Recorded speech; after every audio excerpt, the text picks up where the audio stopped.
Dear student, welcome to my channel Knowledge Hub. Today I am teach to you Standard 8 English subject lesson number 1.4 Miss Slippery। तो बच्चों आज हम इस slippery बच्चों देखिए इसमें एक नाम दिया गया है बच्ची का। वह एक लॉन्ली गर्ल्स है और वह बहुत परेशान है। जब भी वह स्कूल में जाती है अपने क्लासमेट सहपाठियों से जो है चिढ़ी रहती है, परेशान करते हैं उनको, क्योंकि वह हमेशा अपसेट रहती है, परेशान रहती है। कुछ ऐसे उसके कारण है, उसके घर की समस्या है जिससे वह बहुत ही परेशान है और unable to do any task well, इसीलिए वह अपने किसी भी कार्य को अच्छे तरीके से नहीं कर पा रही है। और इस स्टोरी में वही बताया गया है। तो चलो हम आगे उसे पढ़ते हैं, स्टार्ट करते हैं बच्चों। पार्ट 1 है इसका। I got and went to school in the first period our class teacher who taught us English told us to take out our composition notebook. I took out the mathematics notebook by mistake. I got ready and went to school. मैं तैयार होकर के जब school गई तो पहला period teacher जो पढ़ा रही थी वह इंग्लिश सब्जेक्ट का था। उन्होंने कहा कि अपनी कंपोजिशन नोटबुक निकालिए। मैंने जो है मैथमेटिक्स की बुक मिस्टेक से, मैं परेशान थी इसलिए मैंने मैथमेटिक्स की बुक्स निकाल ली, लेकिन मैंने I replaced it quickly but the teacher perhaps had kept her gaze fixed on me. मैंने जल्दी से उसे बल्कि बदल दिया। आई रिप्लेस टू क्विकली, मैंने जल्दी से उस पुस्तक को बदल दिया, लेकिन टीचर का ध्यान मेरी तरफ ही था। वह मुझे गेज कर रही थी, घूर करके देख रही थी। गेज माने क्या होता है? स्टेयर करना, घूरना। मुझे ही देख रही थी। शी शाउटेड, उन्होंने चिल्लाया। Come here with your book Sally, Sally अपनी नोटबुक लेकर के इधर आओ। I obeyed her but her angry looks made my legs tremble. मेरी तरफ एक टक करके देख रही थी और मेरे पैर जो थे उनके गुस्से भरी नज़र से जो है मेरे पैर ट्रेम्बल कर रहे थे, काँप रहे थे। ट्रेम्बल माने बच्चों होता है काँपना। When I reached her chair, जब मैं उनके चेयर के पास पहुंची,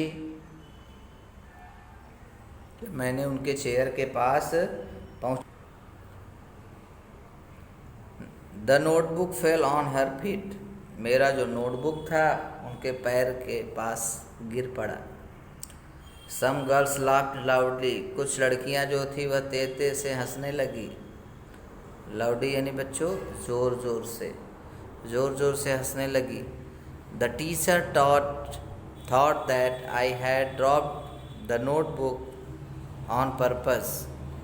टीचर का विचार था ऐसा कि जैसे मैंने जो है नोटबुक, मेरा उद्देश्य था गिराना, मैं जानबूझ करके गिराई। She stared at me with an alluring look. वो मुझे ऐसे घूर रही थी जिससे मैं बहुत ज़्यादा क्या हो गई थी? ऑल ड्यूरिंग लुक, मैं बहुत उस भयानक नज़र से डर गई थी। Go and stand near your seat, she yelled, उन्होंने चिल्ला करके कहा। एल्ड माने क्या होता है? चिल्लाना। उन्होंने चिल्ला करके कहा जाओ अपने सीट पे। I kept standing punished for the whole period, और जा कर के वहाँ खड़ी हो जाओ। और मुझे पूरे पीरियड तक जो है दंडित किया गया और मैं वहाँ खड़ी रही। The next was history class, अगली जो कक्षा थी वह हिस्ट्री का था।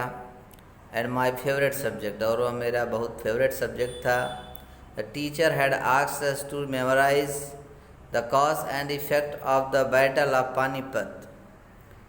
टीचर पूछ रही थी उन मेमोरीज़ के बारे में, उन यादों के बारे में कि बैटल, पानीपत का युद्ध, बैटल माने बच्चों होता है युद्ध, पानीपत के युद्ध होने का क्या कारण था और क्या प्रभाव पड़ा, इफेक्ट पड़ा। कॉज माने कारण। आई वॉज वेल प्रिपेयर्ड, मुझे बहुत अच्छे तरीके से वह तैयार था। She began testing all of us one by one, वह एक के बाद एक दूसरे का टेस्टिंग लेने लगी, सभी लोगों का। She began when my turn came I went blank, जब मेरी बारी आई तो मैं पूरी तरह से ब्लैंक हो गई, मुझे कुछ भी याद नहीं था। The teacher gave me a stern stare, teacher मुझे और ज़्यादा घूर करके देखने लगी, एकदम स्ट्रिक्टली। वाइल, जबकि I stood there stiff still with my head hanging down in shame, मैं कठोरता पूर्वक खड़ी रही और मेरा सर जो था वह झुक गया था। हैंगिंग डाउन द सेम, लज्जा से मेरा सर जो था, सेम यानी लज्जा से मेरा सर जो था वह झुक गया था। Mamma and papa continued their never ending tiffs, क्योंकि मेरे मम्मा और पापा लगातार झगड़ा करते थे। नेवर एंडिंग टिप्स, टिप माने होता है बच्चों आर्गूमेंट, एक दूसरे से हमेशा बहस करते रहते थे, जब भी घर पे रहते थे हमेशा बहस, हमेशा झगड़ा होता रहता था। पापा used every opportunity to express his annoyance, पिताजी कोई भी जवाब देते थे तो हमेशा वह चिल्ला करके बोलते थे, क्रोध से बोलते थे। मामा ऑन हर पार्ट, मम्मा जो थी उस लड़ाई की दूसरी पक्ष थी, दूसरी भाग थी।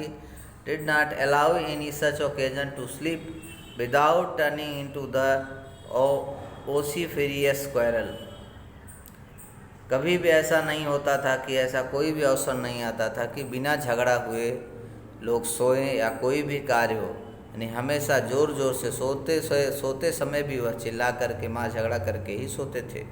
The quarrel was between the two, और यह झगड़ा केवल इन दोनों के बीच में था। बट द पनिशमेंट, लेकिन जो दंड मिलता था, इन विटिबली डिसेंडेड ऑन थर्ड वन, लेकिन इसका जो है दंड दूसरे तीसरे को मिलता था हमेशा लगातार। That is me at school, और वह दंड मुझे मिलता था स्कूल में। Wherever and whenever I hear raised voice I felt as a mamma and papa, कहीं भी यानी हमेशा यहाँ वहाँ केवल उनकी ही आवाज़ें हमेशा सुनाई देती थी, मम्मा और पापा की। वेयर क्वेलिंग, उनके झगड़ा की। Sometimes even in the midst of silence mamma screams came piercing through my ears, and whenever I heard mama high pitched yells, my legs quivered. कभी कभी इतना ज़्यादा झगड़ा होता था मम्मा पापा में कि मैं पूरी तरह से डर जाती थी, भयभीत हो जाती थी, मैं सुन नहीं पाती थी। ऐसी ऐसी बातें, ऐसे झगड़ा हुआ करता था मम्मी और पापा के पास के साथ, और मेरे उन झगड़ों के कारण मेरे लेग्स जो होते थे वो क्वेरेड होने लगते थे, ट्रेम्बलेड यानी कांपने लगते थे। One day I was coming down the school stair, एक बार मैं जब स्कूल की सीढ़ी से, coming down the school stair, school की सीढ़ी से जो मैं फिसल गई। Some day from the top give frantic scream, जिससे मुझे ज़्यादा घाव आए। I fell and came tumbling down about 7 step, और झगड़ा के कारण मैं 7 सीढ़ियों से फिसल करके नीचे गिर गई। My elbow and knees are badly bruised, मेरे मेरी कूहनी और घुटने पूरी तरह से ब्रश्ड हो गए थे, घिस जैसे गए थे, लग गए थे, काफ़ी चोटें लग गई थी। My new frock was turn at the seems. मैंने जो न्यू फ्रॉक पहना था उसकी सिलाई के जगह से फट गए थे, सिलाई खुल गई थी। सीम्स यानी क्या होता है बच्चों? सिलाई।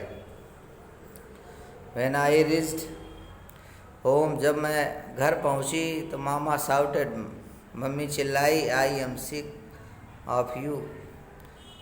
When will you stop making me pay through my nose for much extravagant losses. I am sick to you, मैं तुमसे परेशान हो गई हूँ। सिक माने यहाँ क्या होगा बच्चों? परेशान। मैं तुमसे पूर्णतः परेशान हो गई हूँ। When you stop making me पे, कब मेरा पैसा खर्च करना बंद कराओगी?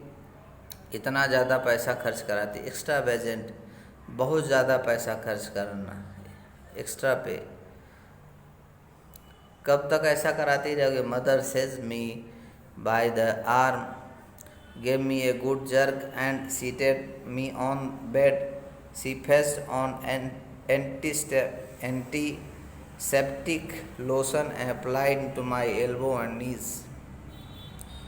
मदर ने अपने बाह में लेकर के मुझे बेड पे बिठाया और जहाँ मुझे एल्बो और नीज में लगा हुआ था वहाँ पे उन्होंने कुछ एंटीसेप्टिक क्रीम्स लगाई, लोशन लगाई। But did not hug me, लेकिन मुझको गले नहीं लगाया। Within me lingered the yearning that the would hold me and console me. उन्होंने मुझे न तो हग किया, न तो गले लगाया, न तो प्यार किया। और यह बहुत समय हो चुका था, ये सब चीज़ें, यानी बहुत समय से मम्मी मेरे साथ ये सब चीज़ें नहीं कर रही थी। इससे मैं इसीलिए मैं कंफर्ट नहीं थी, कंसोल नहीं थी। Even if she had given me just sympathetic PAT, मुझे उन्होंने हमेशा की तरह इस बार भी जो है थोड़ी सहानुभूति प्रकट की। माई स्मार्टिंग लिम्स, मुझे जहाँ दर्द हो रहा था वहाँ के कुछ अंगों को हैव बीन सूटेड, उसको उन्होंने जो है छुआ, मलहम पट्टी किया। My younger brother was close by, मेरा जो छोटा भाई था कुछ ही दूर पे था, नज़दीक ही था, पास में ही था। As mamma walked away to kitchen, जब उसकी मम्मा किचन में चली जाती है, रसोई घर में, थी he came and sat beside me, वह उसके पास आता है और पास में आकर के बैठ जाता है। ही placed his little hand on my arm and whispered, वह जहाँ पे लगा रहता है उस जगह पे अपने छोटे छोटे हाथों को रखता है। Are you in great pain, पूछता है कि क्या तुम्हें बहुत दर्द हो रहा है। आई हग्ड हिम टाइट, मैं तुम्हें ज़ोर से कस करके हक करता हूँ। एंड स्टार्टेड क्राइंग अगेन, और फिर से वह ज़ोर क्राइंग करने लगता है। I use to walk quite cautiously and would often stumble. One day the class monitor announced we will call her slippery. I use to walk quite, तुम्हें सावधानी पूर्वक चलना चाहिए, बचा के चलना चाहिए। And I would often stumble one day I class monitor announce, उसी बीच क्लास मॉनिटर ने अनाउंस किया, घोषणा किया, we will call her slippery, अब से हम लोग इसे क्या बुलाएंगे? स्लिपरी करके बुलाएंगे। Other slip is wet ground, जैसे यह कहीं भी गिर जाती है। Sally manage to slip even the dry land, Sally जो है सूखे स्थान पे जब नहीं मैनेज कर पा रही है तो that provide the other girls class new scope for fun, और दूसरे दिन से सभी लड़कियों को मजाक करने का और एक नया तरीका मिल गया। द टेस्ट मी, वह मुझे चिढ़ाने लगे। With the new title every day, नया टाइटल लेकर के प्रतिदिन। Soon as verse was compose in your honours, और कुछ दिन में उन्होंने जल्दी ही एक वर्ज भी तैयार कर लिया। Slippery slippery sleeping without muck, ask her the simplest question, no answer is your luck.